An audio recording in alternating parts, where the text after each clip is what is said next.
سلام، من رویا یوسفی هستم. امروز در خدمتتونم با آموزش این گوشواره زیبا. امیدوارم که از این آموزش لذت ببری و تا انتهای کار با من باشی.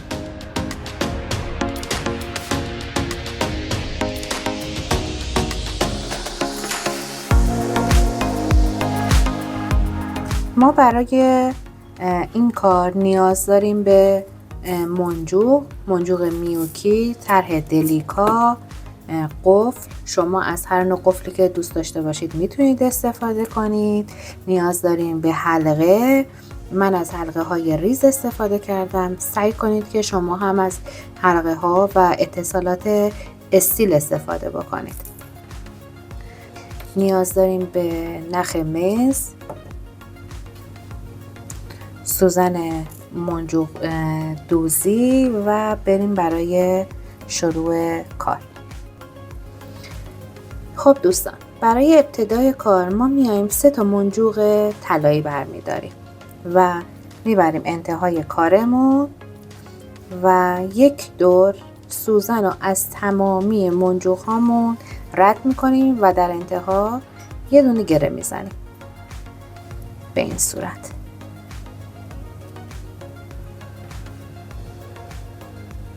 نختون رو محکم بکشید که کار محکم باشه از ابتدا.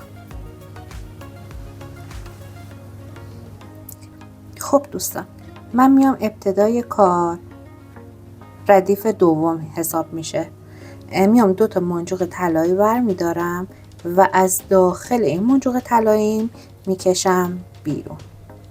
گوشواره ما به شکل مثلثیه، پس توی هر 3 ضلعش رأساش ما 2 منجوق استفاده میکنیم. من مجددا 2 منجوق طلایی برداشتم. با ناخونتون مرتبش کنید به این صورت. الان میام مجددا 2 منجوق طلایی برمیدارم و این بار از داخل این 2 منجوق ردش میکنم.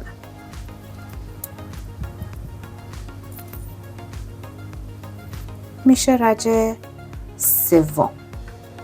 مجددا 2 منجوق طلایی برمیدارم. ببینید دوستان، این گوشه های کار که ما 2 بافتیم تا انتهای کار به صورت 2 تاییه. از این قسمت 2 منجوق طلایی رو در میارم،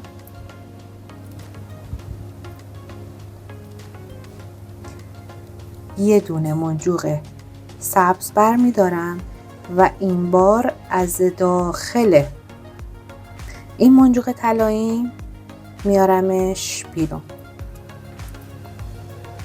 به این صورت.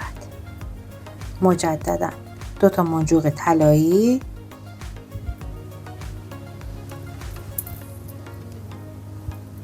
برای رأس دیگه گوشواره، مجددا یه دونه سبز از داخل یه دونه از منجوق‌های طلایی ما رد میکنیم. مجددا 2 طلایی. ببینید دوستان، این 3 ضلع گوشواره دقیقاً شبیه هم بافته میشه. یعنی اینجا هم من دوباره 2 طلایی، یه دونه سبز. وقتی به انتهای هر رج که میرسیم ما باید سوزنمون رو از داخل 2 از منجوق‌های طلاییمون رد بکنیم به این صورت.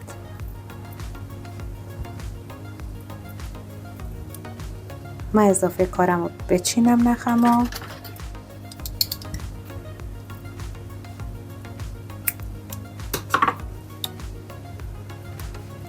پس گفتم میاییم هر رأس گوشواره رو ما 2 منجوق طلایی میندازیم. اینجا مجددا 2 منجوق طلایی،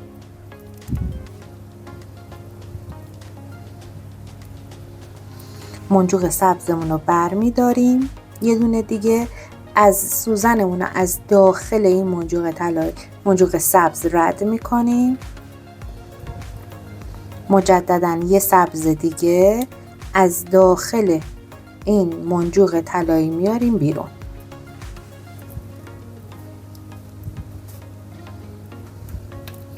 این دو ضلع هم دقیقاً مثل همین بافته میشه.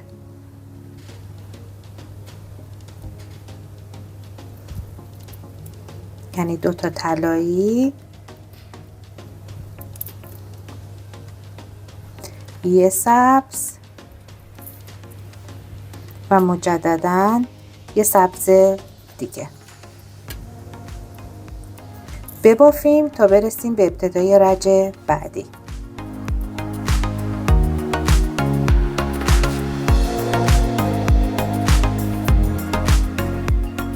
خب دوستان، رسیدیم به ابتدای رج بعدی. میایم مجددا 2 تا منجوق طلایی برمیدارم، یه دونه منجوق سبز،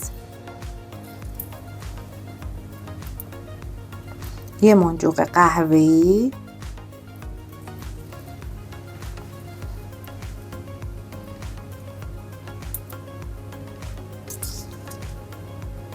و یه دونه منجوق سبز دیگه.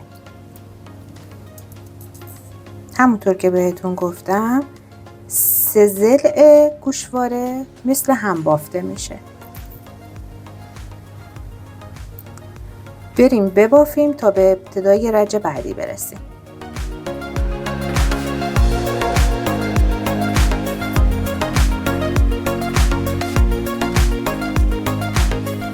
خب دوستان، رسیدیم به ابتدای رج بعدی. مجددا نگاه کنید، الان شکل کاملا مشخصه. شما گوشوارتون از 3 تا مثلث تشکیل شده. ما میایم مجددا 2 تا طلاییمونه که همیشه ثابته میبافیم، یه دونه سبز، این بار سفیدمون بافته میشه، یه دونه سفید. ببینید دوستان، من سوزنمو از داخل یک دونه از این منجوق ها رد میکنم. این یک نوع بافت آجریه. مجددا سبز و همین بافت رو توی 2 ضلع دیگه گوشواره تکرار میکنم. من اگه صحبت نمی کنم به خاطر اینکه کار کاملا تکراریه. مجددا سبز، سفید، سفید، سبز. این یه ضلع دیگه هم ببافیم با هم دیگه، بریم سراغ رج بعدی. ببینید دوستان، اینجا رو بهتون گفتم ابتدای کار، گفتم برای مثلثی آخر، برای آغاز رج بعدی ما میایم سوزنمون از این 2 تا منجوق رد میکنیم. به این صورت رفتیم برای رج بعدی. 2 تا طلاییمون که ثابت سر جاش هست. ما الان میایم یه سبز برمیداریم و از داخل این سبزه ردش میکنیم و یه دونه سفید از داخل منجوق سفید، یه دونه منجوق قهوه‌ای از داخل این منجوق سفیدمون رد میکنیم. مجددا سفید و دوباره سبز. به این صورت بریم برای تکرار همین رشک بافتیم. خب دوستان، برای رج بعدی 2 تا طلایی، ببینید ما تا اینجا 1 2 3 4 5 تا ردیف سبز بافتیم. الان میریم برای بافت سفید. یعنی یه دونه منجوق سفید بر میدارم، سوزنمو از داخل این منجوق سبز میارم بیرون. به این صورت مجددا یه دونه سفید بر میدارم، سوزنمو از داخل این منجوق سفید میکشم بیرون و الان یه دونه منجوق قرمز بر میدارم و سوزنمو از داخل این منجوق قهوه‌ای میکشم بیرون. دیگه گل ما شروع شد.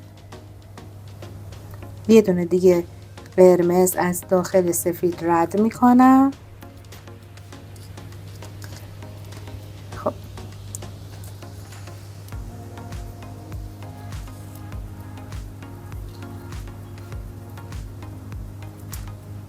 به این صورت یه دونه سفید و مجددا یه دونه سفید دیگه. به این صورت میریم همین رجو برای این دوتا ضلع دیگه گوشواره هم ببافیم. خب دوستان میریم برای رج بعدی. مجددا دوتا طلایی، یه دونه سفید، یه دونه سبز، منجوق سبز،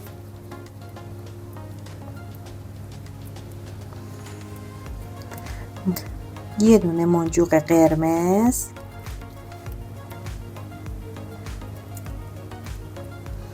مجددا قرمز،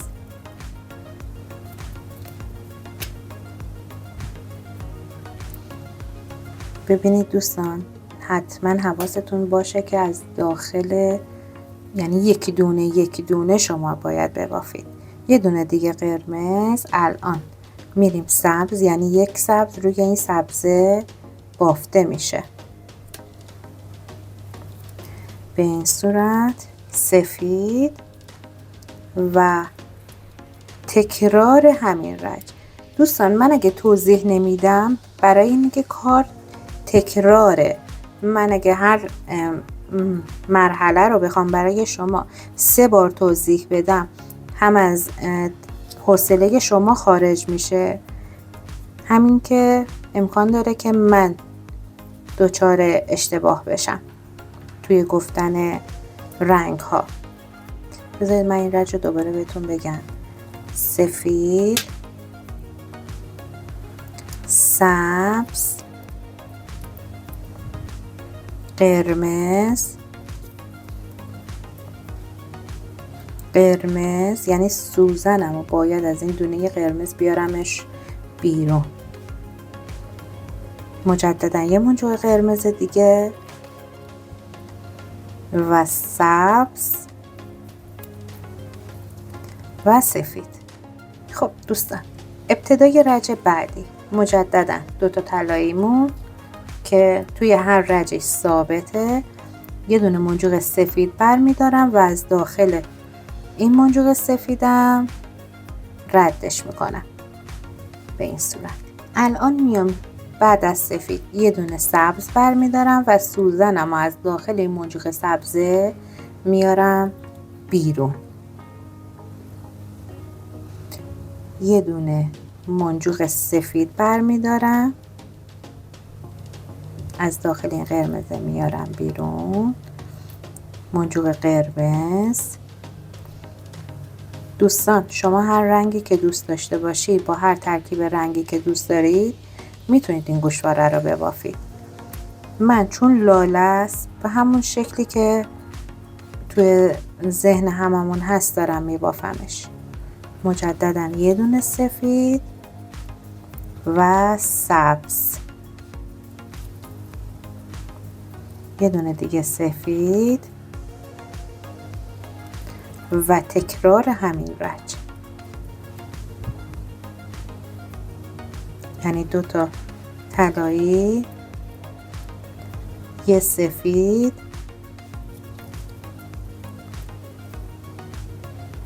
مواظب باشید توی بافت نختون پشت کار نره. به این صورت.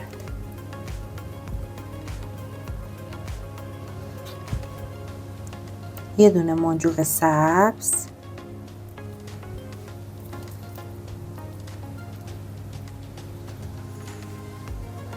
منجوق سفید، قرمز،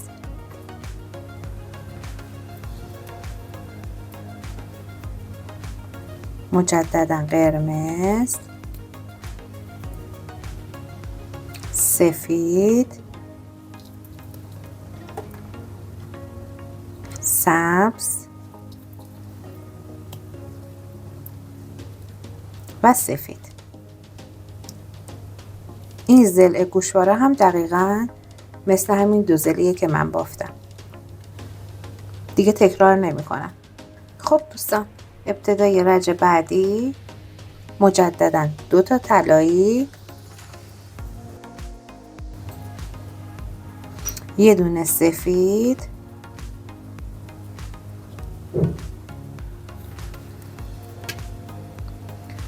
مجددا یه سفید دیگه،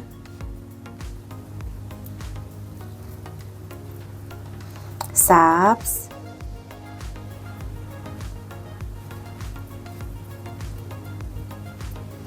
قرمز،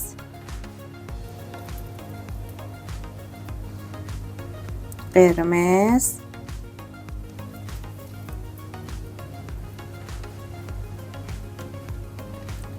یه دونه دیگه قرمز، سبز،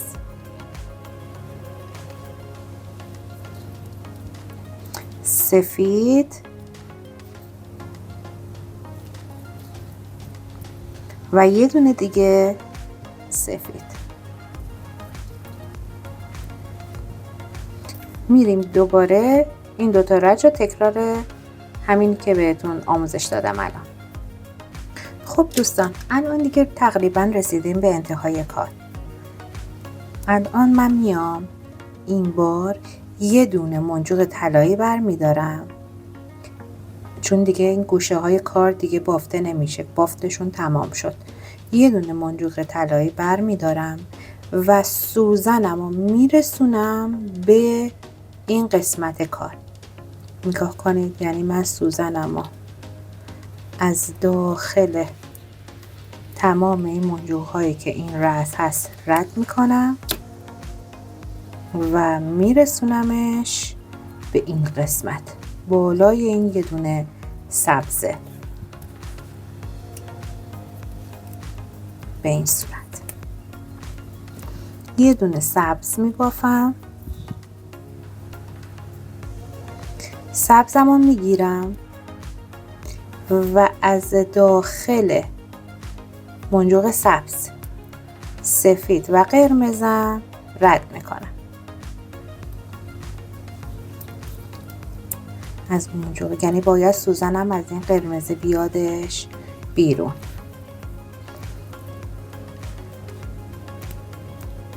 به این صورت. الان میام یه دونه قرمز میبافم به این صورت، مجددا یه قرمز دیگه. من الان میام یک دونه منجوق قرمز بر میدارم و این بار سوزنم از داخل این منجوق قرمز میارم بیرون. من میخوام کار حالت بیرون از کادرش قرار بگیره. یه دونه دیگه قرمز. ببینید، بذارید من کارو نشونتون بدم. ببینید اینجا رو میبینید، نگاه کنید، این قسمت گل لالمو و این برگ ها بالاتر از این سطح کارم. ما داریم الان این قسمت رو میبافیم که میشه رج انتهایی. الان میام یه دونه دیگه منجوق قرمز بر میدارم و سوزنم از داخل این منجوق ها رد میکنم و میرسونم به این سبزه. نگاه کنید، من از داخل این منجوق ها رد میکنم. این کارتونم با سوزن مرتب کنید چون باید به این فرم قرار بگیره. من از نخ مز شماره 3082 دارم استفاده میکنم، یعنی رنگ نخم به طلایی کرمی میزنه. شما سعی کنید وقتی دارید از میخواید یه بافتی رو ببافید، سعی کنید نخی رو استفاده بکنید رنگش یه جوری باشه که خیلی توی کار خودش رو نشون نده. ببینید دوستان، سوزنم رو من آوردم این قسمت.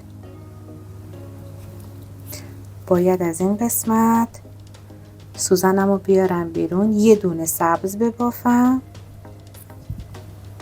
و سوزنم رو بیارم به این گوشه کار. یعنی دیگه ما منجوقی دیگه اینجا بافته نمیشه. سوزنم رو میارم به رأس گوشواره، یه دونه منجوق طلایی برمیدارم و مجددا سوزنم رو میارم داخل، یعنی بالای سر این منجوق سبز. من این ردیف ها رو توضیح بهتون میدم چون رج آخره و یک بار اشتباه نبافید. خب سوزنمون رو رد میکنیم، نخمونم میکشیم. وقتی که نختون رو توی این بافت محکم بکشید، نه اونقدر که نختون پاره بشه یا منجوقاتون بشکنه، ولی یه فرمی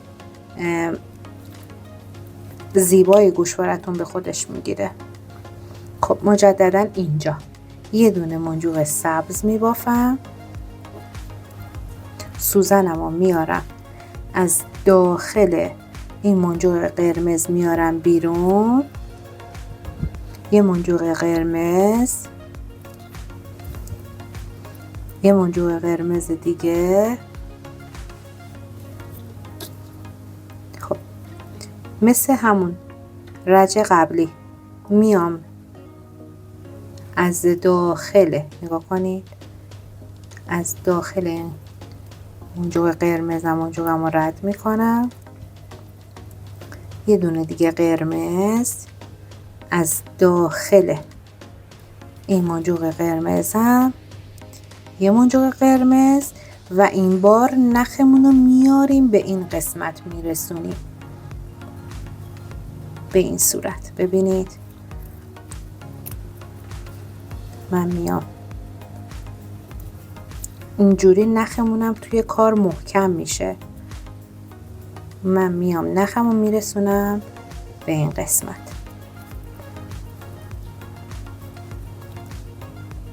اون یکی ضلع گوشواره هم دقیقاً به همین فرمت بافته میشه.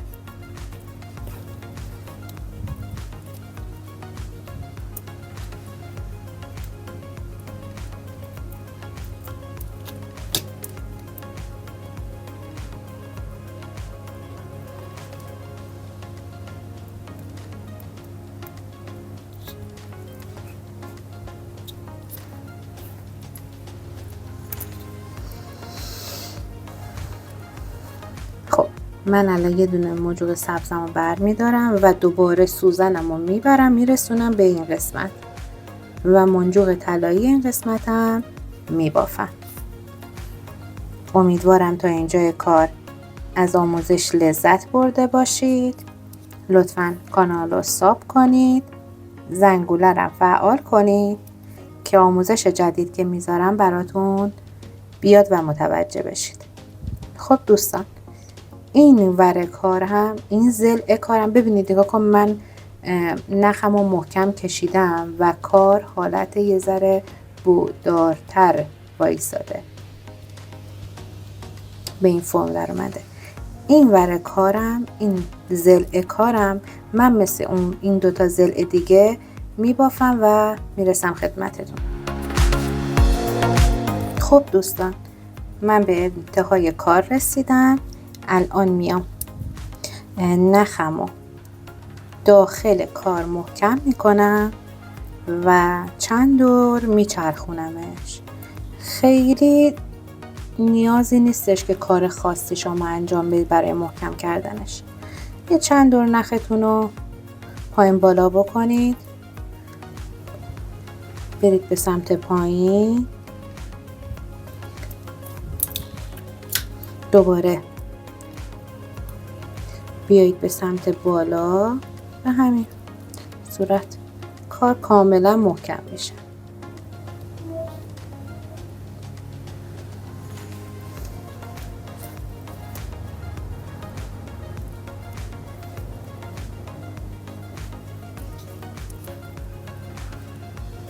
خب انتهای کارمون رو قیچی میزنیم به این صورت. خب دوستان، برای اتصال قفل ما از حلقه استفاده میکنیم. من از حلقه ظریف استفاده کردم که از داخل منجوقم رد بشه. قفلمم داخلش قرار میدم و با کمک دو تا ابزار محکمش میکنم به این صورت.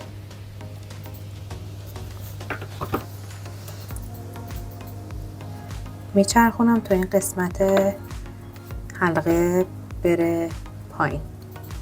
خب دوستان، اینم از انتهای کار. امیدوارم که از این آموزش لذت برده باشید و تا انتهای کار همراه من بوده باشید. تا آموزش بعدی، خدا نگهدار.